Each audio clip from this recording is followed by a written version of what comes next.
உணவே மருந்து, மருந்தே உணவு. இப்படி தான் ஒரு காலத்தில் நாம் இருந்தோம். இங்கே மருந்து அப்படின்றது இந்த மனிதர்களுக்கு தேவையில்லாமல் இருந்தது. அந்த உணவை மருந்தாக சாப்பிட ஆரம்பித்த பிறகு அவர்களுக்கு எந்த விதமான தொந்தரவுகளும் இல்லை. இப்போ நம்மளுடைய வாழ்க்கையில் ஆரோக்கியம் என்பது நம் வாழும் நல்வாழ்க்கை மட்டும்தான் ஆரோக்கியம் சொல்வேன். மருத்துவம் என்பது ஆரோக்கியம் அல்ல. ஸோ அப்போ நம்மளுடைய உணவு பழக்கங்கள் எப்போ கெட்டுப்போக ஆரம்பித்ததோ நோய் வர ஆரம்பித்தது. அப்போ உணவை நம்ம மருந்தாக சாப்பிட்ற வரைக்கும் யாருக்காவது நோய் வந்துச்சா? நான் இந்த அடிப்படையில் தாங்க சிகிச்சையை மேற்கொள்கிறதுனால தான் இறைவனுடைய கிருபையால் பல பேர் ஆரோக்கியமாக இருக்காங்க.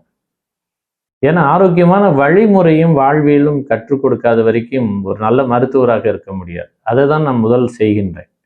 ஒன்றாவதாக தான் மருத்துவமே செல்வேன். ஒரு மனிதனுடைய வாழ்க்கையில் உங்களுடைய வாழ்க்கை முறையும் உணவு பழக்கம் சீர்படுத்தாத வரைக்கும் மருத்துவம் பலனளிக்காதுன்னு தான் சொல்வேன். தயவு செய்து உணவை எப்போ நம்ம மருந்தாக சாப்பிட ஆரம்பிக்கிறோமோ உங்கள் நோய் உங்களை விட்டு தானாகவே போயிடும். இது ஆரம்ப காலத்திலிருந்து இருந்ததுனால தான் பல ஆரோக்கியத்தும் இன்றைக்கும் வாழக்கூடிய மக்கள் இருக்கிறார்கள். ஸோ அதனால் நம்ம ஏற்பட்ட பாதிப்புகளை கொஞ்சம் கொஞ்சமாக சரி பண்ணணுன்னா உணவு பழக்கத்தை கடைபிடிங்க. நிச்சயமாக